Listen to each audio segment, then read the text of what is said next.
I've played it with English translation. It's another game from Team Ladybug, and once again, it's on their ugly low-res engine. And I do understand why. Because they are lazy. Why improve anything, if they are getting paid no matter what? They already learned this ancient fork of Game Maker engine once. Why learn any real engine with real graphics, if people are paying even for this?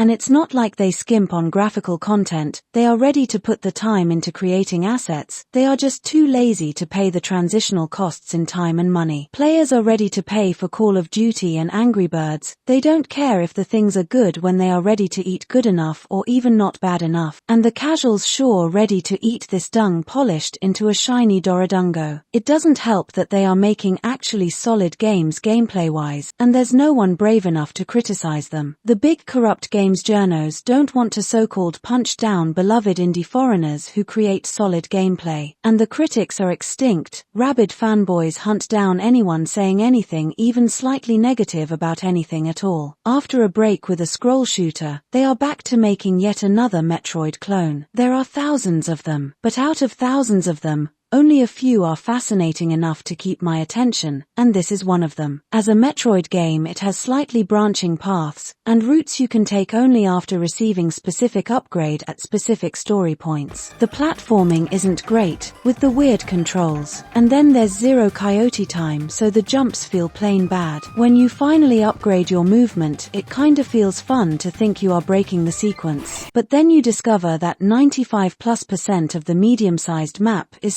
story-related and mandatory to visit, and everywhere you went, you will have to revisit to follow the story. But the game allows you to just teleport to any point on the map after you visited it, if you are not prohibited from teleporting by the current plot point. So yeah, it's less of backtracking, but you've just Skyrimized a Metroid clone. No point in memorizing the maps and the routes, just forget about the traversal, you can teleport everywhere. This is not platforming, this is a GUI simulator. Some Metroid clones circle back to themselves, creating cool shortcuts. Some allow you to use public transport and teleport from one save station to another. Here you just teleport anywhere bypassing the game. And at that point, if you can teleport from anywhere to the save station, why even have them? Just add quick saves. That would be a better design too. Save stations instantly restore all your bars. A save slot would force you to come up with a creative solution to your current amount of HP. And then there's the level design. Most of it is just linear straight long corridors filled with repetitive enemies without any platforming. And, like, the enemies are not a part of the game design either. It's not,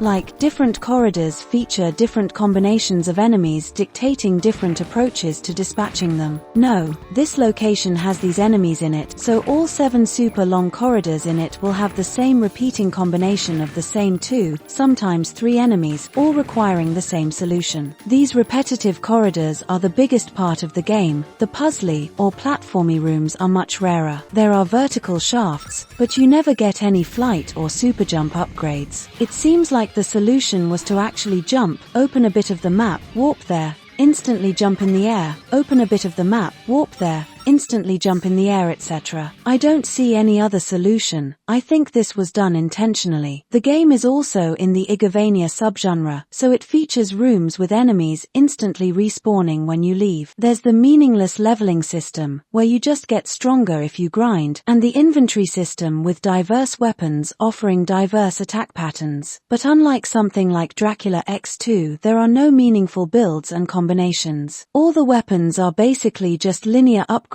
in 2 categories, ranged and melee. There's no point in using 2 melee weapons, since you can't use them at the same time. And ranged weapons in a game with no mouse controls are Yeah, having no mouse already sucks in the games that require you to strike diagonally with your melee weapons by pressing the movement keys. With ranged weapons it is significantly worse. And then this implementation sucks balls. The weapons are not stuck to predetermined paths, you have to also aim them with your movement keys. When you press an attack button once, the game optionally tries to aimbot to an enemy with a variable success rate. Then it locks you in the firing mode, and it is sticky as all hell. well. You cannot turn around and fire in the other direction. You will be stuck in the same pose for a very long time for all your attacks, ranged or melee, and even for jumping and mobility options. The controls are just sucky overall. Besides your 2 slots of choice, you also have the third mandatory weapon that can be used for platforming or for combat. Just like a lot of their games, you use vampirism on the enemies to balance the 2 bars. Melee weapons reload mana, and the mana weapon heals you. You can also just stick it into the ground, creating a shield, so you stand inside it and shoot every enemy. That's your combat routine until you get the grenade launcher. Make a couple of steps, stick the mana sword into the ground, stand in one place and spam bullets into the bullet sponge enemies. Unroot the mana sword, make a couple of steps, stick the mana sword into the ground, stand in one place and spam bullets into the bullet sponge enemies. And no, this is not a Devil May Cry situation. Your melee weapons deal either the same or much smaller damage, and they do that at the very short range, against bullet hell enemies spamming you with projectiles. The boss fights are you just spamming all attack buttons you have, some of which you should hold to use, and all of that on gamepads where you have only 2 fingers. The bad mechanics are excusable when they don't matter, but when you make them matter literally only in the last 2 boss fights, you're gonna reap what you sow. This game is entirely unfit for gamepads. Without aiming with a mouse, without having a full keyboard under your 5 fingers, you can't do shit against the last 2 bosses. First of all the bosses have multi-part super long cutscenes. All the bosses before this are pushovers, but with these 2 you will see the cutscenes hundreds of times, and there's no retry button. You have to walk up to there and watch the multi-part cutscenes again and again. There's no skip button, only fast forward. And of course that doesn't fast forward through all the parts of the cutscenes, and it doesn't skip or speed up the long animations inside the cutscenes. That's such a bad game design. Not even amateurs are allowed to do that. Like, even one playtest would instantly highlight that notoriously the worst of all times easily solvable problem. The penultimate boss looks the same as you, so you can't even tell the difference between the 2. And the fight spams all possible particles everywhere, so with the terrible graphics it turns into a pixel vomit stream sonorously hitting the copper basin right in your eyes. And it's not a typical fight either. It's a movement puzzle, where you have to hide your stupid mana sword with no HP from attacks in an alternating pattern. But at the same time the boss is hitting you. He doesn't hit hard because you are probably already overleveled after grinding the hundreds of 10 bore asses quests to reach it. But he gives you full knockback and damage stun locks, positioning your terrible mana sword directly in the harm's way, and you can do nothing about it, unless you have autistic brain damage to operate with the speed of a monkey. The final boss fight is Cancer. It's an insane damage sponge that just reloads a save when it gets too hurt. You need insane DPS to deal with it in one go. None of your best weapons have enough. You see, this game has bad writing. The shoddy writing translation with a tone entirely unfit for this universe is one thing, but then they designed one item incorrectly. You see, your mana sword is vulnerable to UV, and the last boss is your mana sword. There's a hidden item somewhere in the game, and it's a red Star Wars sword. As a person with at least 3 classes of education, you know that infrared and ultraviolet are on the opposite ends of the spectrum. So, while you look at the room the boss fight takes place in, trying to find any puzzle elements related to ultraviolet, you are actually supposed to beat a boss vulnerable to ultraviolet with an infrared weapon. In sane games the enemies are usually healed by that.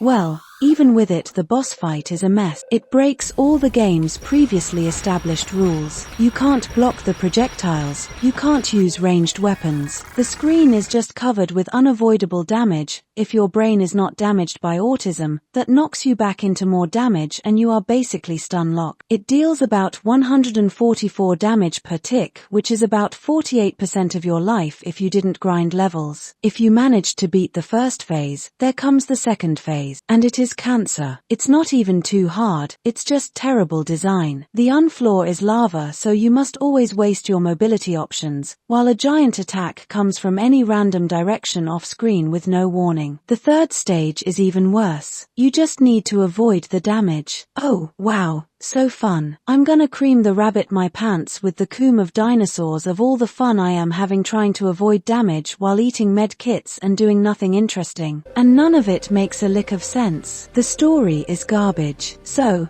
The Mana Sword wants to kill the cybernetic Mana Sword of Christmas past from the future, to steal you as its new host. Without a host it will die. Okay, seems reasonable. Why the hell it's your game over when the stupid swords kill each other? That's already artificial and gamey and bad storytelling. But it gets better. The Mana Sword Prime does not attack the cybernetic Mana Sword of Christmas past from the future with some UV attacks or something. No, it pelts the only available host with sharp blades and metal objects. It shreds the only available host it wanted to take into mincemeat. Even ignoring the terrible last boss fight plot, the story is still pathetic. It all is just terrible, predictable, boring, telegraphed, unsurprise untwists. The people needled so much Shyamalanarama and J.J. Abrams Lincolns into their eyeballers that you can't find a normal story anymore. When everything is a bad twist, nothing is a twist. You expect generic copy-pasted betrayals, and copy-pasted amnesiac protagonists having a past life on every turn. At this point a real twist would be playing as good guys, fighting bad guys, under the orders of good guy democratic government. So,